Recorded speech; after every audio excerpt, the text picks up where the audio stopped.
Bem-vindo ao canal Para o Reino.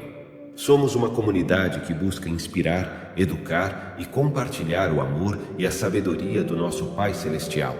Aqui você encontrará uma variedade de conteúdos que visam fortalecer a fé, promover a espiritualidade e aprofundar o relacionamento com Deus. No Salmo 16:11 nós lemos: Tu me farás ver os caminhos da vida, na tua presença a plenitude de alegria, à tua direita há delícias perpetuamente. Essa declaração de Davi, inspirada pelo Espírito Santo, nos revela algo poderoso a respeito do propósito da criação de Deus para com o homem e também a respeito do nosso relacionamento com ele. Diz respeito a um lugar de deleites e prazeres plenos e que começam, obviamente, no plano espiritual, embora incluam também outros níveis de deleites para o qual Deus criou o ser humano. Entender e saber relacionar-se com essa perspectiva da forma correta determina se viveremos de maneira completa aquilo que Deus planejou para nós ou não.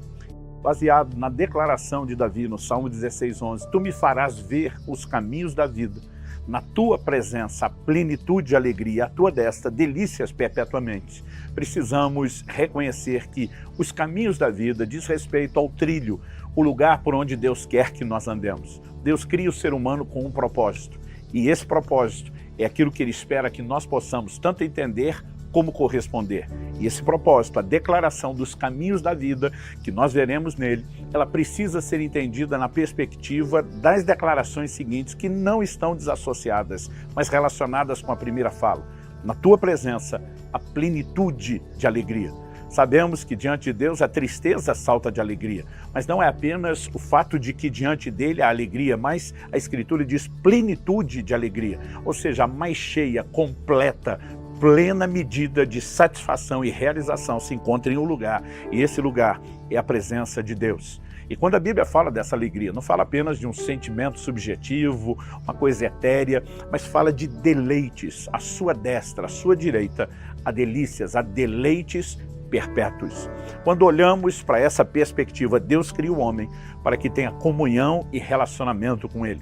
Em Atos, no capítulo 17, quando o apóstolo Paulo está pregando em Atenas, o maior palco da filosofia do mundo dos seus dias, ele declara a razão pela qual Deus de um só homem fez todas as raças e tribos dos homens. Em Atos 17, 26 e 27, lemos sobre esse propósito, quando no verso 27, o apóstolo Paulo enfatiza para que o buscassem. Deus criou o homem para que o homem o buscasse, para que tivesse relacionamento com ele, como podemos perceber lá no primeiro casal no Jardim do Éden. Alguém disse, se você quer entender o propósito de algo, volte à origem. E quando Deus cria o primeiro casal, antes deles pecarem, quando estão em plena comunhão e relacionamento com Deus, nós vemos que Deus os visitava diariamente no jardim, o que significava que ele queria comunhão, que ele queria relacionamento. Embora na sua presença a plenitude de alegria, a ponto de um homem não precisar de absolutamente nada mais, ainda assim, Deus não se opôs que o homem tivesse acesso a outras fontes, outras formas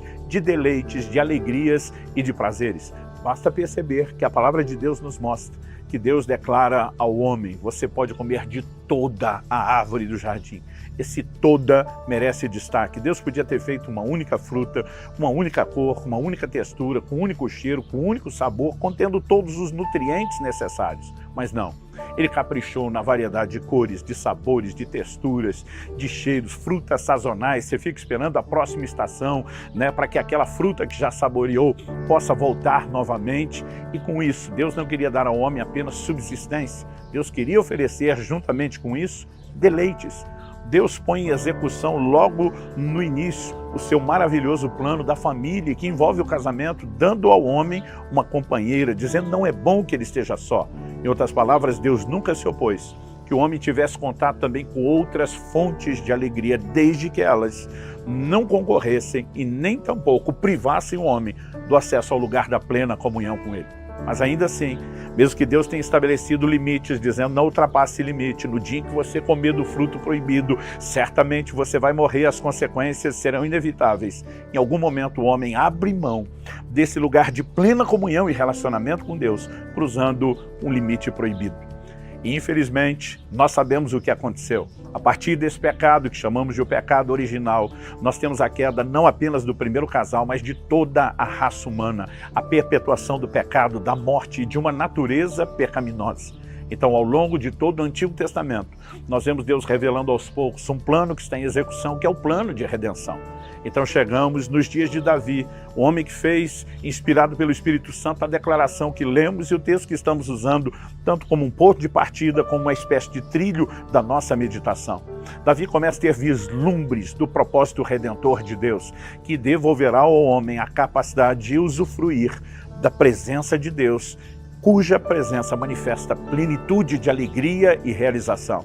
Diga-se de passagem, Davi não foi um homem comum, não apenas na sua geração, mas em todo o Antigo Testamento.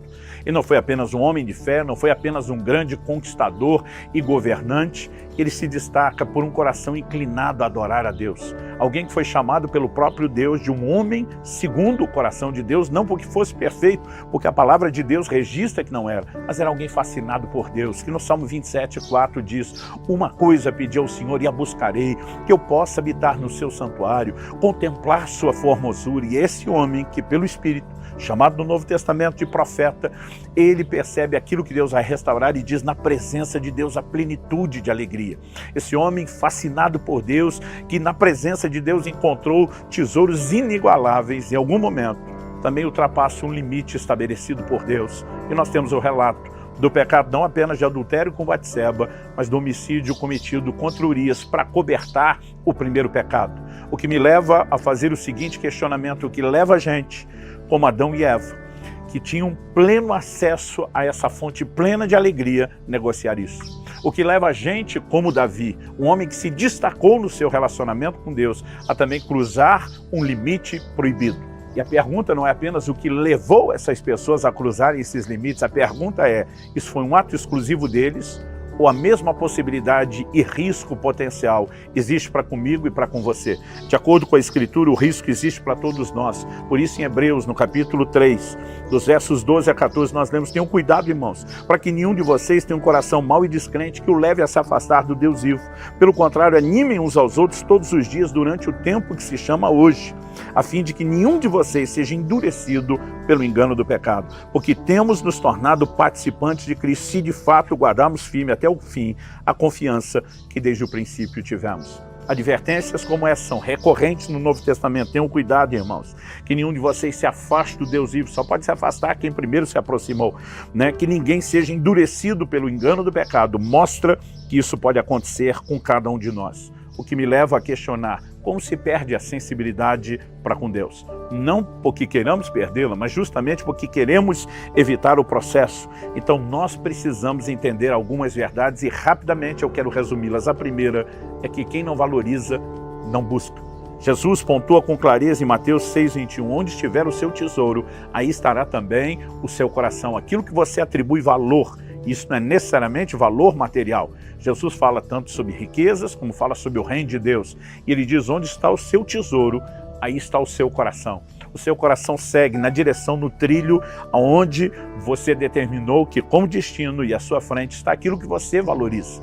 Não apenas podemos destacar o trilho, mas a força motriz, propulsora que te leva a buscar essas coisas. O que me tem feito entender, olhando as Escrituras, que ninguém vai buscar aquilo que é espiritual sem dar o devido valor. Por isso Jesus diz: não deis aos cães o que é santo e não lanceis pérolas aos porcos. Agora, se só busca quem valoriza, quando falamos de Deus, a segunda pergunta prática é: o que nos impede de valorizar mais a Deus?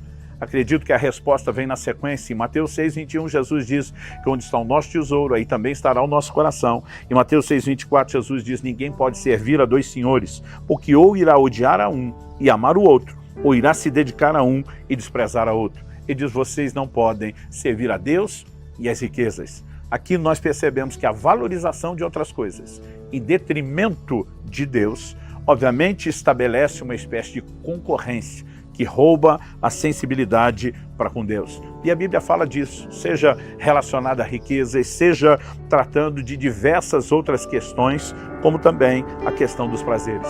Em 2 Timóteo, no capítulo 3, no verso 4, a Bíblia fala de pessoas que se tornaram mais amigos dos prazeres do que amigos de Deus. Não está falando do ímpio, porque Romanos 5 diz que eles são inimigos de Deus.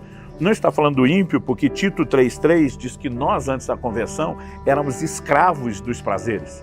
Quando a Bíblia está falando de alguém que se tornou mais amigo dos prazeres do que de Deus, pressupõe-se que primeiro foi amigo de Deus, mas agora está se sentindo atraído por prazeres. Não são necessariamente coisas ilícitas, embora também possam sê-las. Uma vez eu vi alguém dizer, o pecado não dá prazer nenhum. Pensei comigo mesmo, se não desse prazer, ninguém pecava. Hebreus 11:25 fala dos prazeres transitórios do pecado. O problema é que ele não dura, é um engano, né? É um prazer imediato que acaba.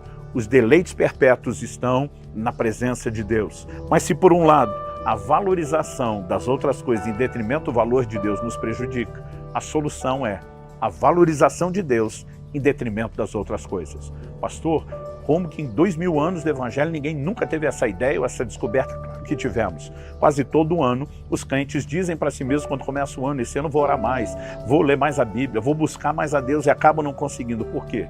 Essa valorização não depende de mero consentimento mental, ela depende de uma revelação. Paulo diz, foi por causa da sublimidade de Cristo que eu passei a considerar as outras coisas como perda. Então o que nós precisamos é entrar num lugar em Deus, onde a percepção espiritual se abra. E para isso, disciplinas espirituais são importantíssimas, como a leitura da palavra, a oração e o jejum.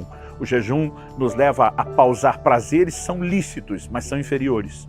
E nos desperta a percepção para prazeres superiores que encontraremos somente na presença de Deus. Minha oração é que você possa não apenas, por meio da atitude correta, de valorizar a Deus, de ter essa descoberta, por meio de cultivar essa consciência com essas disciplinas, mas que você, além de preservar a sensibilidade para com Deus, possa desenvolvê-la, crescer nela. Que o Senhor Jesus realmente ilumine a corresponder ao entendimento desses princípios e viver a plenitude do que Ele tem para você.